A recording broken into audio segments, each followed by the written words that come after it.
예수 그리스도의 십자가를 믿음으로 말미암아 십자가를 믿는, 예수 그리스도를 믿는 것으로 온전히 죄사함이 이루어지는 것이죠.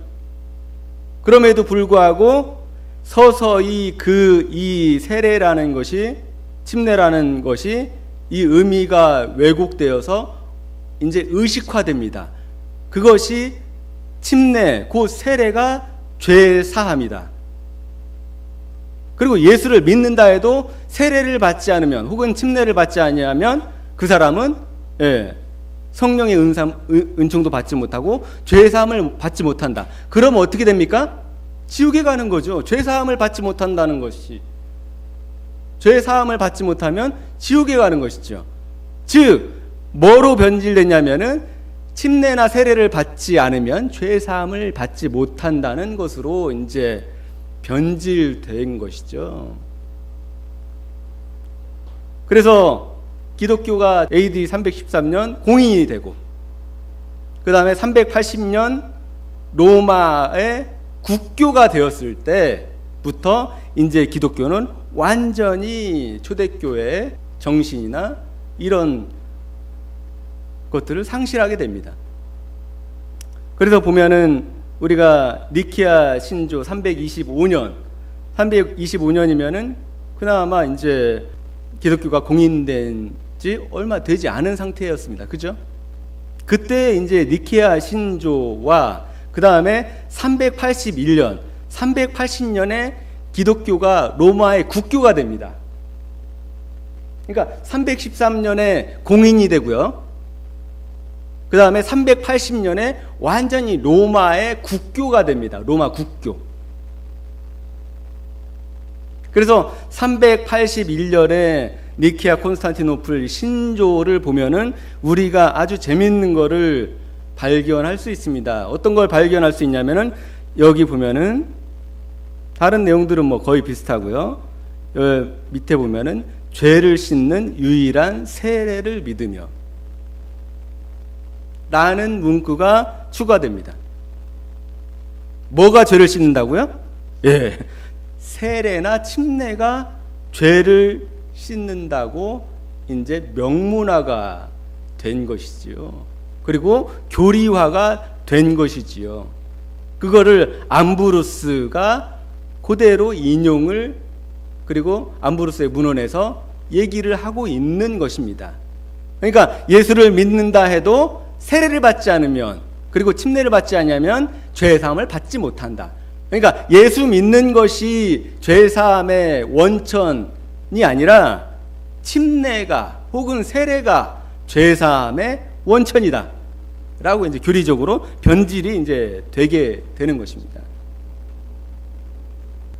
다음은 어거스틴의 세례, 어거스틴의 이제 발언에 대해서 한번 살펴보겠습니다.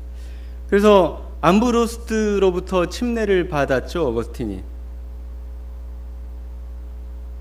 381년에 니케아 콘스탄티노플 신조에서 이 세례라는 것이 혹은 침례라는 것이 죄사함과 이렇게 연결을 직접적으로 짓게 되는데, 이때부터 이제 죄사함은 어떤 세례나 침례라는 의식을 통해서 이루어지는 것으로 완전하게 변질이 됩니다.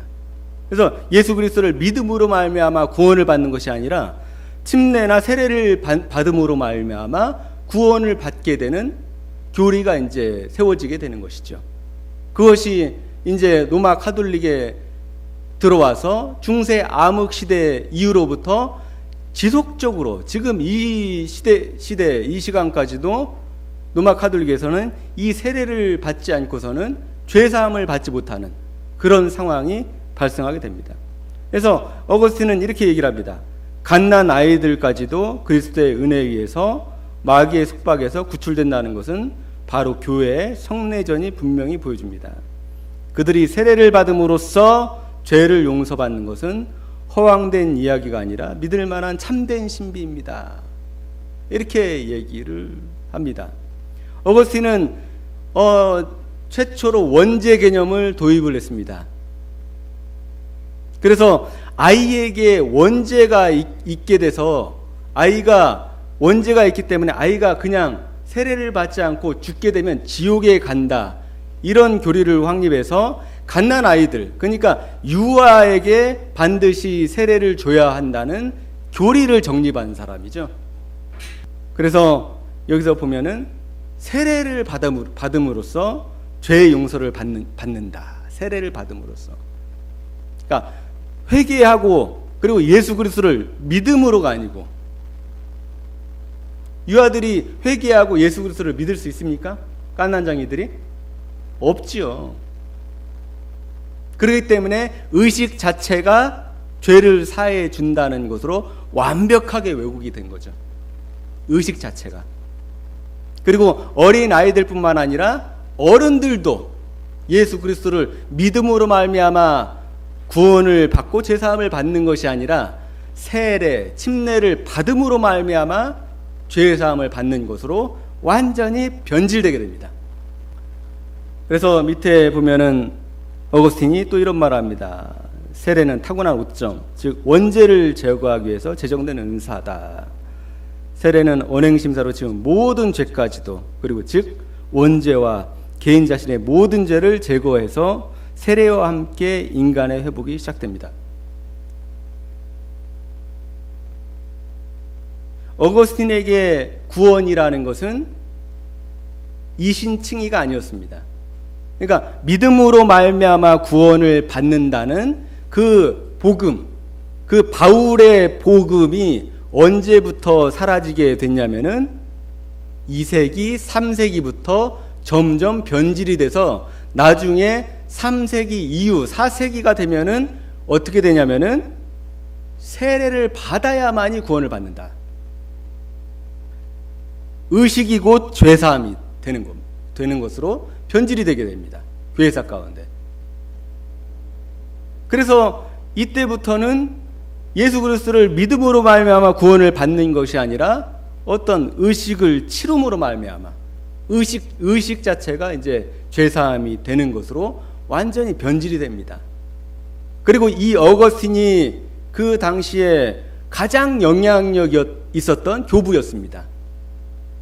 그렇기 때문에 이 어거스틴의 이런 말들과 이런 교리들이 급속도로 전 세계 기독교에 확산이 돼서 이런 교리들이 공공연하게 정통인 것으로 이제 세워지게 되는 것이죠. 그래서 어거스틴 시대부터, 아니 혹은 암브로스 그 이전 시대부터 이신칭의에 대한 교리, 바울이 그렇게 걱정했던 다른 복음이죠. 이게 다른 복음, 예수 그리스도를 믿음으로 말미암아 구원을 받는 그 이신칭의의 교리가 사라지게 된 겁니다.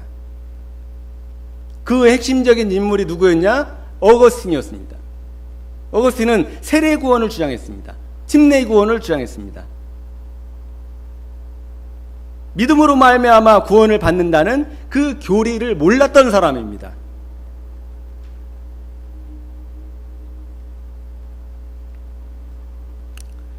그래서 이 어거스틴은 최초로 원죄 개념을 도입한 사람입니다. 이 한스킹이라는 이 로마 카톨릭 학자가 이렇게 어거스틴에 대해서 평가를 합니다.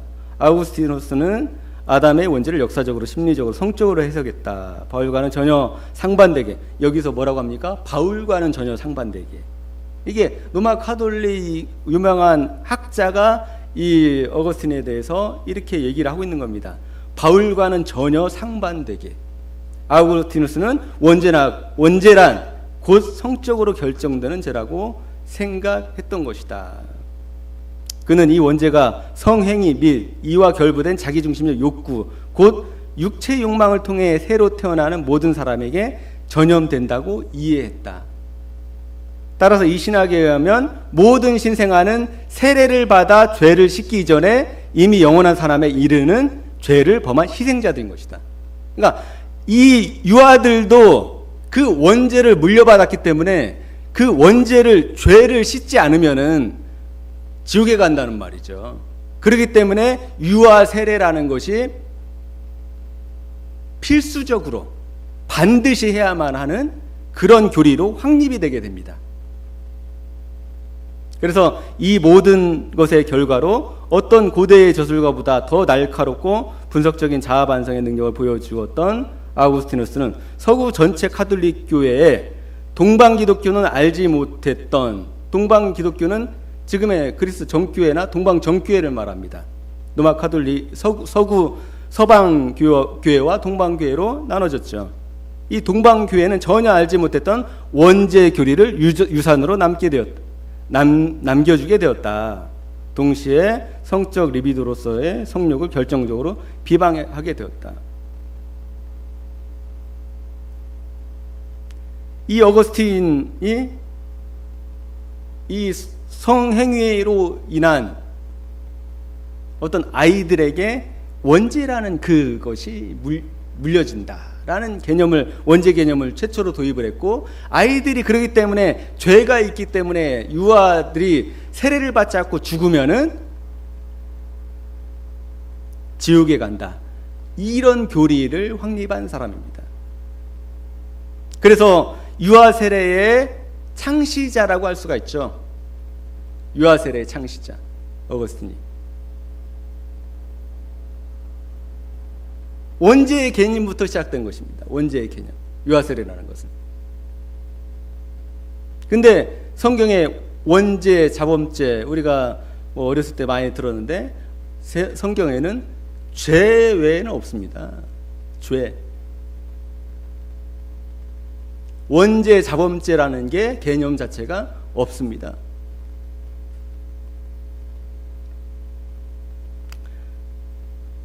그리고 이제 이 어거스틴의 교리는 제가 아까 말씀드린 대로 이제 로마 가톨릭의 주요한 교리로 채택이 돼서 이 시대까지, 중세 시대를 넘어 이 시대까지 이제 모두 다 채택을 하게 됩니다. 하지만은 어거스틴도 침례를 받았다는 거죠. 그러니까 우리가 지금 침례냐 세례냐를 얘기하다가 지금 유아 세례까지 이제 왔는데, 어거스틴 자체도 암브로스로부터 뭘 받았다고요? 침례를 받았다는 것입니다. 그럼에도 불구하고 어거스틴은 무엇을 만들었냐면은 유아 세례라는 비성경적인, 그리고 그 세례를 통해서만 구원을 받을 수 있다는 세례 구원을 이제 만든 것이죠. 교리를 확립한 것이죠.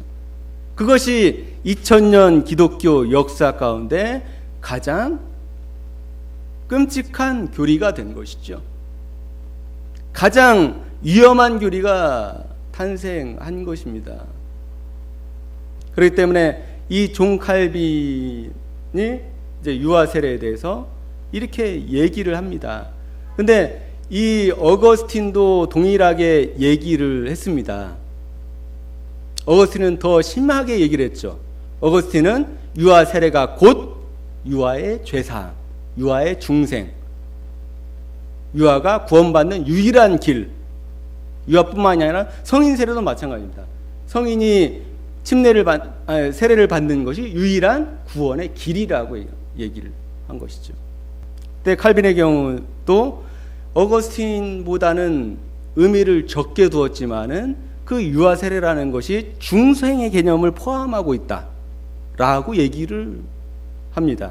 읽어보면은, 그러나 그들은 질문하기를, 어떻게 선악을 아는 능력이 없는 어린 아이들이 중생함을 입느냐고 한다. 이에 대한 우리 대답은, 비록 하나님의 역사하심이 우리의 이해 한계를 뛰어넘으므로 우리가 다 이해할 수 없지만은 그의 역사하심은 여전히 무효화되지 않는 것이다. 구원을 받게 될 어린 아기들은 그렇게 어린 나이에도 구원을 받는 자들이 반드시 있으므로 주로 말미암아 사전에 중생함을 받는다는 것은 너무나 명백하다. 이렇게 얘기를 합니다. 이런 칼빈의 이런 사상들이 웨스트민스터 신앙고백, 그러니까 장로교의 대표적인 신앙고백서인 웨스트민스터 신앙고백이나 하이델베르그 신앙고백에 그대로 적혀 있는 내용입니다. 아기들이 중생할 수 있다. 아기들이 구원받을 수 있다. 칼빈의 이 아기들이 구원받을 수 있다는 것은 뭐하고 또 연관이 되냐면은, 그 어거스틴도 마찬가지고요, 예정론과 연관이 되어 있습니다. 예정론과 하나님께서 창세전에 이미 택자로 예정을 했다면 그 예정 자체가 구원이기 때문에 그것이 어린아이건 아니면은 엄마 배에 나오기 전부터 중생을 해서 나오는 것이 됩니다. 그렇지 않습니까? 엄마 태어나기 전부터 이미 중생에서 나온다고요. 하나님의 그 예정이 창세전에 이미 계획이 되어 있기 때문에.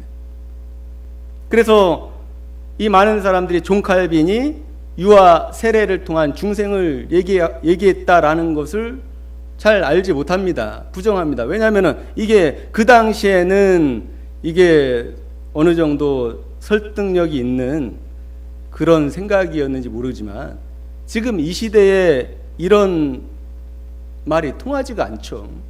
장로교에서 유아세례를 받은 사람들이 지금 교회에 있느냐? 그러지 않다는 것이죠. 칼빈의 교리는 뭐냐면은 택자의 완전한 견인을 얘기하고 있습니다. 택자의 하나님의 완전한 견인.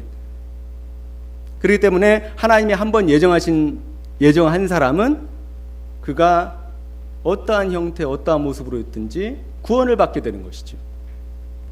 그래서 칼빈이 이렇게 얘기를 합니다. 우리의 목적은 오로지 그들이 전혀 어떠한 구속이나 제한을 받지 않는 하나님의 무한하신 권능을 이런 좁은 한계선에 가두어 놓는 악행을 범하는 것을 보여주고자 하는 것이다. 이 얘기가 뭐냐면은 어떤 사람들이 어떻게 유아가 중생을 할 수 있느냐. 자의식도 죄의식 자체도 못 느끼고 있는 유아들이 어떻게 중생하느냐라고 얘기를 하지 않습니까? 근데 칼빈은 뭐라고 하냐면 하나님이 하실 수 없는 게 어딨냐, 그죠? 이 얘기를 하는 겁니다. 하나님을 좁은 인간의 생각에 가둬놓는 것은 악행이다, 범죄다 라고 이제 얘기를 하고 있는 것이죠. 근데 우리가 알고 있는 유명한 이 스펄전이 이 칼빈의 주장을 정면으로 반박을 합니다. 스펄전이 자기의 설교에서 이렇게 얘기를 합니다. 본 주제에서 다소 벗어나기는 하는 것이지만은 제가 꼭 말하고 싶은 한 가지가 있습니다. 그것은 다음과 같은 것입니다. 궁극적 견인의 교리를 지지하면서도 여전히 영국 국교에 남아있는 기독교 형제들이 있는데 저는 그분들에게 대해서 놀라움을 금치 못합니다. 왜냐하면 그들이 그렇게 남아있는 것이 그러한 신앙과 전적으로 모순되기 때문입니다. 여러분 어째서요? 영국 국교의 신조를 통해서 그 견인의 교리를 가르쳐지지 않습니까? 라고 말할 것입니다. 확실히 그렇습니다. 그러나 그것은 교리 문답에서 가르쳐지고 있는 것과는 명백하게 모순됩니다. 교리 문답과 예배의식의 일부에서 우리는 분명하게 어린아이들이 세례를 통해 중생을 받고 그리스도의 지체가 된다고 배웠습니다. 중생을 받는 것 혹은 거듭난다는 것은 확실히 영혼 속에서 일어나는 착하고 신령한 일의 시작입니다. 그리고 본문과 궁극적 견인의 교리에 의하면 이미 시작된 이 신령한 일이 그리스도의 날까지 확실히 이행될 것입니다. 그런데 기도서에 따르면 유아가 소위 유아세를 받을 때 그 속에서 그 착한 일이 시작된다고 하는데 기도서나 이제 교리문답을 얘기하는 거죠. 그런 착한 일이 그리스도의 날에 틀림없이 온전케 된다고 주장할 만큼 무모한 사람은 아무도 없을 것입니다. 왜냐하면 애통스럽게도 이렇게 중생을 했다는 사람들이 술 취하고 거짓말하고 욕을 하며 온갖 종류의 죄를 범하며 투옥되고 심지어 어떤 사람은 교수형을 당하기도 하는 것을 우리는 알고 있기 때문입니다. 그들은 성직자의 손을 통해 물이 뿌려지는 모든 사람에게 아무것도 모르는 유아에게도 은혜의 사역이 시작된다고 가르칩니다. 이게 누구의 주장입니까? 예, 칼빈의 얘기입니다. 이게 누구의 얘기입니까? 어거스틴의 얘기입니다. 유아에게 중생이 시작된다. 중생이 된다. 유아가 중생한다. 그런 교리를 가리키고 있다. 영국 국교에도 마찬가지입니다. 하지만은 스펄전이 비판하는 게 뭐냐면 그런 중생을 한다고 유아 세례를 받았는데 그 사람들이 중생의 모습은 어디 가고 심지어 교수형까지 처하는 그런 죄를 범한다는 거죠. 스펄전이 또 이렇게 얘기합니다. 제가 복음주의 목사여 궁극적 견인의 교리를 믿는다면 그와 같이 용납할 수 없는 거짓말을 가르치는 교회는 즉시 부인해야 합니다. 그런 일은 시작되지도 않고 그 결과 그런 일은 이행되지도 않습니다. 영국 감독교회에서 시행하고 있는 유아세례 용도는 성경을 곡해한 것이요 하나님께 대한 모독이요 진리를 웃음거리로 만들고 사람들의 영혼을 속이는 일입니다. 유아세례를 통해서 뭐가 된다고요? 중생한다는 것은 성경을 곡해한 거다. 하나님께 대한 모독이다. 진리를 웃음거리로 만드는 거다. 사람의 영혼을 속이는 거다. 어떻게 의식을 통해서 사람이 구원을 받느냐? 어떻게 사람이 믿음으로 말미암아 중생을 경험하고 하나님을 그리스도를 모시고 구원을 받는 것이 아이였을 때 물로 뿌려진다는 그런 약속을 얘기하면서 중생할 수 있다고 약속을 하면서 그리고 하나님께서 이 아이를 영원토록 죽을 때까지 영원 무궁토록 견인해 갈 것이다 라는 교리가 지켜지지 않는다는 것이죠. 그리고 성경에 어디에서도 그런 약속을 한 바가 없다는 것이죠. 그것을 스펄전이 비판을 하고 있는 겁니다. 영국 국교의 유아세례만 여기에 해당이 됩니까? 로마 가톨릭의 유아세례도 마찬가지죠. 장로교의 유아세례도 마찬가지입니다. 유아세례를 받으면 중생을 합니까? 스펄전이 아주 중요한 얘기를 하고 있는 것이죠. 성경을 곡해한 것이다. 하나님께 대한 모독이다. 진리를 웃음거리로 만드는 거다. 사람들의 영혼을 속이는 거다. 그래서 최근에 장로교에서 유아세례를 줄 때에는 자기들의 교리에는 중생의 개념이 포함이 되어 있습니다. 중생의 의미가 들어가 있습니다.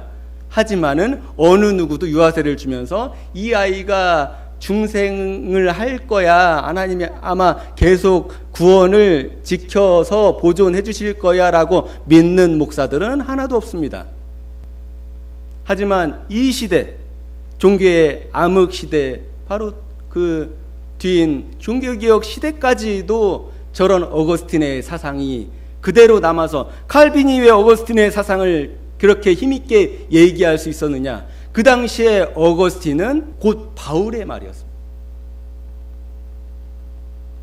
그 당시에 어거스틴의 말은 법이었습니다. 그 당시에 모든 사람을 사로잡고 있던 신학은 뭐였냐? 어거스틴의 신학이었습니다. 그렇기 때문에 그 어거스틴을 힘입어서 칼빈은 예정론을 얘기하고 칼빈의 신학의 거의 80%는 어거스틴의 신학의 기초에 있습니다. 어거스틴은 이신칭의를 알지 못했던 사람이고 세례구원, 세례중생, 세례죄사함을 확립한 사람이죠. 로마 가톨릭의 그 교리를 확립한 사람입니다. 그래서 성공회와 장로교의 유아세례 교리를 보면은 영국 성공회 39개조 신조를 보면은 세례 보면은 27조 보면은 세례는 신앙 고백의 표징이며 신자와 불신자를 구분하는 표시일 뿐만 아니라 거듭남과 새로운 탕생의 징표다. 무슨 징표라고요? 거듭남과 새로운 탄생. 구원 받았네요? 세례만 받으면. 그잖아요. 예, 거듭났습니다. 새로운 생명으로 새로운 탄생을 했습니다. 이 증표를 통하여 세례를 올바르게 받는 사람은 교회에 결합되며 어디에 결합돼요? 교인이야 이제 그냥 교인. 왜냐하면 거듭났으니까. 죄의 용서와 성령에 의해 우리가 자녀로 받아들여진다는 약속이 가시적으로 드러나며 보증을 받는다. 죄 사함과 성령에 의해서 하나님의 자녀로 받아들여진다는 것이 가시적으로 보증된답니다. 그 유아 세례가. 근데 가서 도둑질하고 있어요. 감옥에 있어요. 교수형 당해요. 그런 하나님입니까? 스펄전이 말한 대로? 말이 안 되고 있는 거죠. 스펄전이 얘기하고 있는 게 이 영국 성공의 39개조 신조의 세례를 비판하고 있는 것입니다. 유아 세례가 거듭남 표징입니까? 새로운 탄생의 징표랍니다. 그러니까 이 스펄전이 얼마나 열받았겠어요.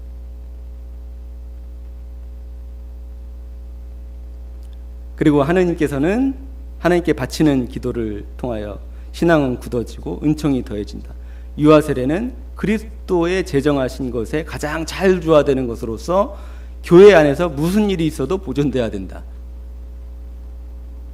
이게 유아 세례를 누가 시작했다고요? 네, 어거스틴에 의해서 시작됐습니다. 유아 세례를 통해서 중생이 가능합니까? 거듭남이 가능합니까? 새로운 생명으로 탄생할 수 있습니까? 그리고 유아 세례를 통해서 그 구원이 죽을 때까지 보증이 됩니까? 보장이 됩니까? 이거는 하나님을 속이는 것이죠. 그 영혼을 속이는 것입니다. 그래서 그러한 그 외적인 것에 의존하는 사람들이 많죠. 선생님 구원 받으셨습니까? 저 모태신앙입니다. 어렸을 때 유아 세례도 받았어요. 그것이 대신합니다. 그것이. 아니 선생님 구원 받으셨어요. 선생님 지금 구원 받으셨냐고요. 아 유아 세례 받았다고요.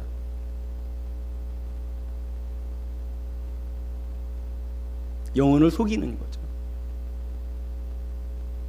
구원의 근거를 어디다 두게 해요? 네, 유아 세례, 모태신앙.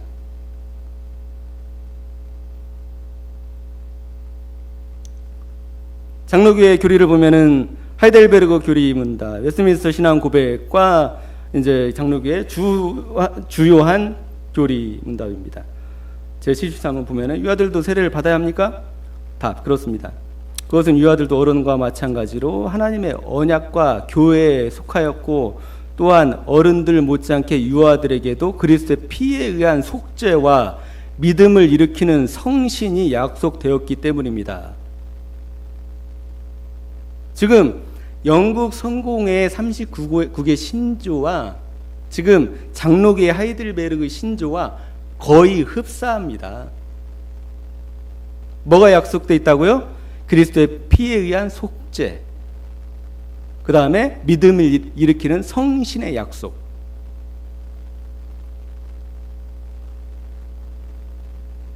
그러므로 유아들도 언약의 표인 세례를 통해서 그리스도의 교회에 연합되고 불신자녀와 구별되어야 합니다. 뭐하고 연합된다고요? 예, 그리스도의 교회와 유아 세례를 받는 즉시 연합이 됩니다. 그 자체가 무엇을 의미합니까? 예, 중생했다는 거예요. 중생. 거듭났다는 겁니다. 구원을 받았다는 겁니다. 그래서 스펄전이 이것을 비판하고 있는 것입니다. 그래서 이 필립 샤프의 문헌들을 우리가 오늘 많이 살펴봤는데, 필립 샤프가 자기 자신의 책에서 상당히 답답했는지 특별한 그 주석을 남깁니다.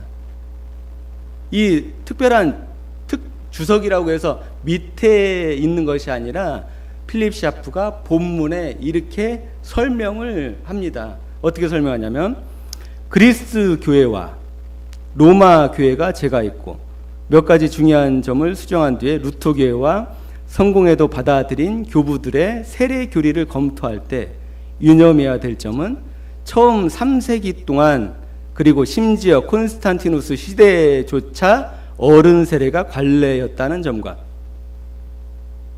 언제까지 어른 세대가 관례였다고요? 3세기 이후 4세기 콘스탄티노플, 그러니까 콘스탄틴이 기독교를 공인하지 않습니까? 313년에 그 4세기까지 어른 세례가 관례였다라는 것을 필립 샤프는 너무나 잘 알고 있죠. 왜 잘 알고 있습니까? 그 교부들과 그 속사도들과 교회사들의 모든 문헌들을 다 비교 검토를 한 사람이기 때문에 그렇죠. 그래서 필립 샤프가 지금 뭘 얘기하고 있는 겁니까? 유아세례는 원래 초대교회에 없었다라는 걸 얘기하고 있는 겁니다. 유아세례. 세례를 주기 전에 예비자의 실질적인 회심이 조건으로 요구되었다. 처음에 4세기 이전에는 반드시 그 세례나 침례 받는 사람이 회심이 요구됐다. 회심이. 회개. 하나님께 돌이키는. 회개하라 천국에 가까웠느니라 그러지 않습니까? 회개하고 그리스도를 믿으라. 아이들한테는 회개가 없습니다. 아이들은 회개를 할 수 없어요. 따라서 세례를 주기 전에 교리를 가르쳤고 마귀를 버리게 했고 신앙을 고백하게 했다. 그러나 유아 세례에 똑같이 높은 표준을 적용하려 하면 유아들이 이러한 조건을 충족시킬 수 없다는 어려움에 당장 봉착하게 된다. 유아들은 그들 어거스틴이나 아니면 칼빈 이런 그 영국 교회 신조들의 어떤 그 주장처럼 중생할 수 있을지는 모르지만 그들이 하나님이 그렇게 한다니까 중생할 수 있을지는 모르지만은 회심할 수는 없다는 거죠. 하나님이 그들을 중생시킬 수 있을지 모르지만 혹시라도 하지만 그 초대교회부터 거의 4세기까지 이 어른에게만 주어졌던 회심한 사람에게만 주어졌던 이 침례, 이 침례에 해당하는 회심을 할 수 없다는 거예요. 그러니까 지금 무엇을 얘기하고 있는 겁니까? 초대교회에서는 유아 세례라는 것이 자체가 없었다. 그리고 유아들이 회심을 할 수가 없다. 회심을. 하나님이 중생 억지로 뱃속에 있을 때부터 하게 하실 수는 있지만은 얘들이 회심할 수 없다. 하지만은 교회의 문헌들은 다 회심한 사람한테 침례를 주었다라는 얘기를 지금 필립 샤프, 이 대교회사가인 필립 샤프가 던지는 겁니다. 의문을 던지는 거죠. 즉 유아들은 회개하고 믿을 수 없으면 유아들이 어떻게 회개할 수 있습니까? 어떻게 하나님을 아무 생각이 없는데 지금 본능으로 사랑하고 있는데 하나님을 어떻게 믿어요? 아직 실질적인 죄를 범하지 않았으므로 회개할 필요도 없다. 유아 세례는 성별의 행위며 차후에 복음을 배우고 개인적으로 회심하여 교회의 정회원이 되기를 기대하여 시행한다. 따라서 견신례가 유아 세례를 보충하기에 제정되었다. 로마 카톨릭이 견신례가 유아 세례를 보충하기 위해서 제정이 된 것이죠. 하지만은 그 필립 샤프는 교회사 전체에서 초대교회로부터 고대교회로부터 칼빈의 얘기처럼 루터의 얘기처럼 동일하게 침례가 행해졌으며 그리고 콘스탄틴 이전에 유아 세례라는 것이 존재하지 않았다는 것을 명확히 하고 있는 것이죠.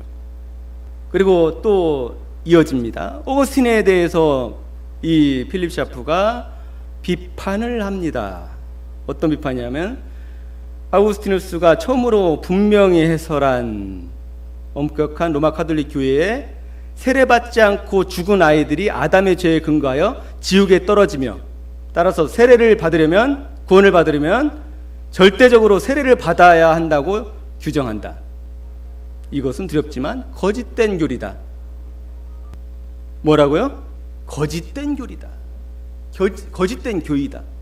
누가 얘기하고 있습니까? 필립 샤프가 얘기하고 있습니다. 어거스틴의 그 유아 세례를 통해서 구원받는다는 그 교리는 거짓된 교리다.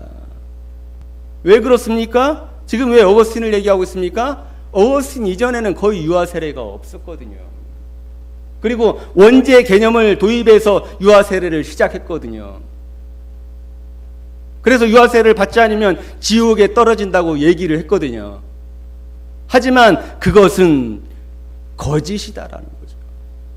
어거스틴을 정면으로 반박하고 있는 거죠. 자신의 책에서. 진리이신 그리스도께서는 세례받지 않은 유아들을 축복하시면서 천국이 저들의 것이라고 말씀하셨다. 아우구브르스크 신앙 고백은 여전히 제세파를 견제하면서 구원을 받으려면 반드시 세례를 받아야 한다고 규정하지만, 이거 이제 그 당시 종교 개혁 당시에 칼빈이나 이제 종교 개혁자들이 기존의 카톨릭 어떤 그 어거스틴의 사상을 그대로 받아들이고서 그런 식으로 세례와 구원, 유아 세례와 구원을 직결시켰다는 거죠. 어느 정도. 그렇다고 얘기를 하지만은 오늘날 주도적인 루터교 신학자들은 세례의 절대 필요성을 상대적 혹은 평상적 필요성으로 축소한다. 개혁주의 교회들은 칼빈의 가르침에 영향을 받아 구원이 성례가 아닌 하나님의 선택에 달려있다고 주장했으며, 오늘날은 일반적으로 유아기에 죽은 모든 유아들이 구원을 받는다고 주장한다. 글쎄요, 뭐 이렇게 주장하는지 모르겠지만, 제2 스코틀랜드 신앙 고백은 세례받지 않고 죽은 유아들에 대한 잔인한 심판과 세례가 절대로 필요하다는 교리에 대해서 최초로 혐오감을 표시했다.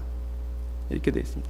이것이 바로 필립 샤프가 자기가 교회사 전체 이 세례와 침례, 이것을 왜 언급하냐면은 이 세례와 침례 자체를 구원과 연결시켰기 때문에 그런 거죠.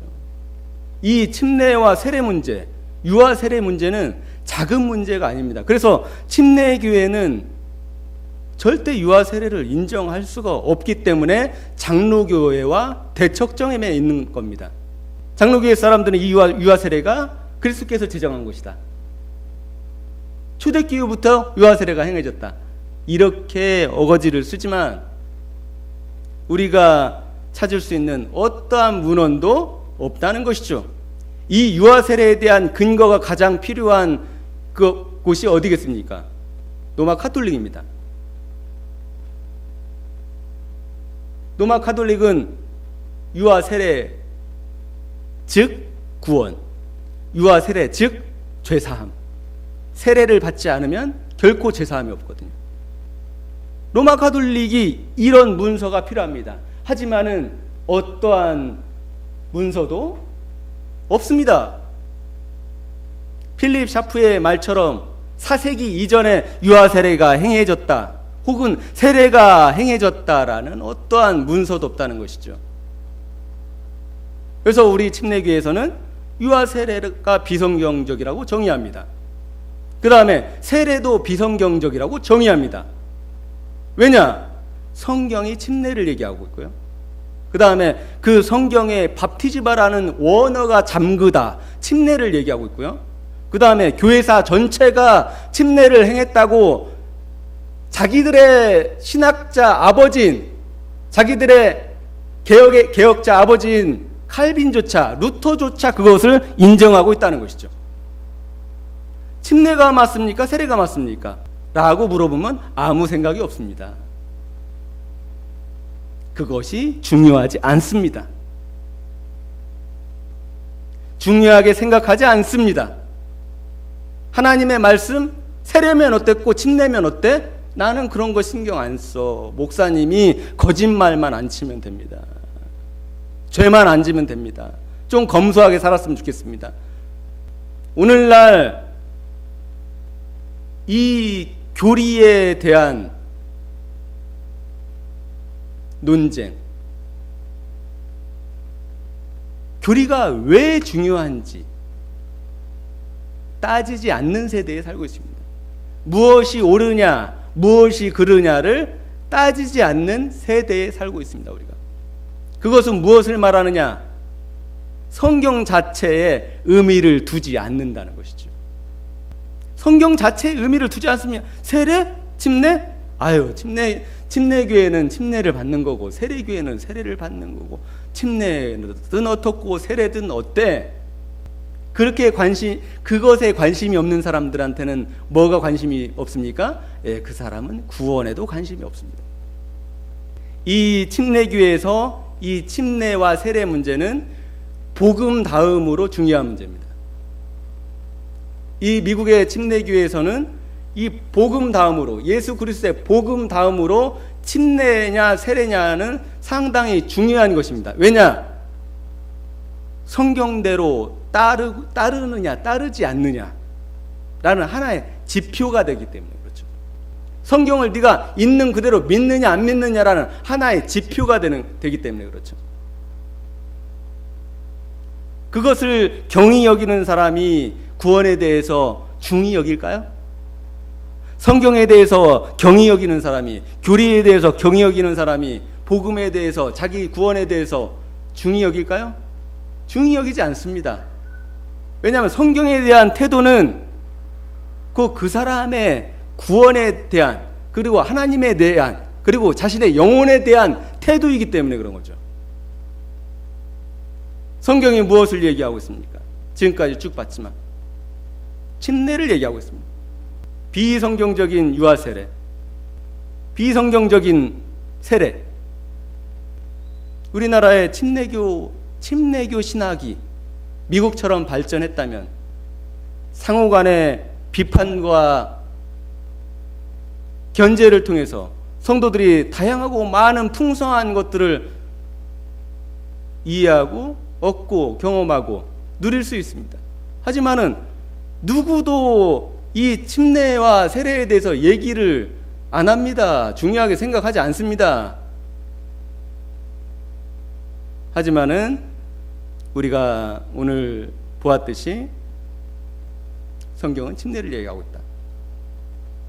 그 다음에 모든 교회사도 침례를 얘기하고 있다. 심지어 종교개혁자도 침례를 얘기하고 있다. 그래서 성경에 맞는 것이, 성경에 맞는 규례가 바로 침례라는 것입니다. 하나님은 세례를 만들지 않았습니다. 결코 만들지 않았습니다. 그것이 우리 이 침례교회가 가지고 있는 정체성입니다. 침례교회의 정체성. 성경이 말하는 바를 있는 그대로 따라가려고 하는 것, 성경이 말하는 대로 지켜 행하려고 하는 정신, 그것이 침례교회의 정신입니다. 이 침례교 정신은 그냥 우유부단하고 뭐 대충 뭐 좋은 게 좋은 거지 이런 게 아니라고요. 그렇게 생각하기에는 너무나 깊은 의미들이 그 안에 들어있기 때문에 그렇죠. 주님께서 뭐라고 합니까? 아버지와 아들과 성령의 이름으로 침례를 줘라.